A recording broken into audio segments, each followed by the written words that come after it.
వచ్చేసా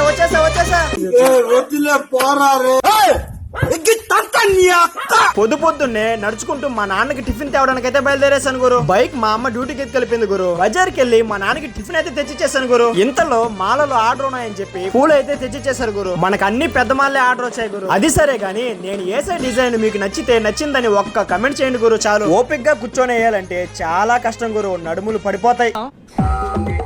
అయినా మనకు అలవాటు అయిపోయిందిలే గురు. మనం కొంచెం సూపర్ ఫాస్ట్ లే గురు. 10 years ఎక్స్పీరియన్స్ గురు. చదువుకుంటూ అలా ఈ పని నేర్చుకున్నాను గురు. కానీ చదువుకు దూరం అయిపోయాను గురు. ఏం చేస్తాం, అప్పుడు ఇంట్లో పరిస్థితులు బాగాలేదు గురు. కానీ సూపర్ గా చదువుతాను గురు. కానీ బుర్రకెక్కదు.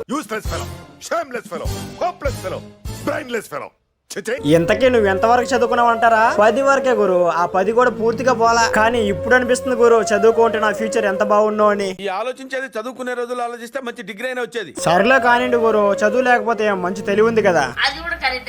ఇంతలో మన తేజ కాల్ చేసి బస్ స్టాండ్ దగ్గరికి రారా, నేను వస్తున్నాను అన్నాడు గురు. నాకైతే పట్టలేని ఆనందం గురు. చాలా రోజుల తర్వాత మనోని ఫేస్ టు ఫేస్ చూడబోతున్నాను గురు. మీరు కూడా చూసేయండి గురు. వైరల్ ఫీవర్ తో యుద్ధం చేసి మళ్ళీ మన ఊరికైతే తిరిగి వచ్చేసాడు గురు. వాడు రాగానే మన చార్లీ చూడండి ఎంత ఆనందంగా ఉందో. దాని సంతోషానికి హద్దులే లేవు గురు. ఇంకా వాడి ఇంటికి రాగానే చిన్న పనులుంటే అలా బజార్కి వచ్చేసాం గురు. బజార్ లో ఏమేం చేసామో అవన్నీ పార్ట్ 2 లో అయితే పెడతాను గురు. కమెంట్ చేయడం మాత్రం మర్చిపోవద్దు గురు. అలాగే ఫాలో చేసుకోండి గురు. Okay, bye bye, Tata.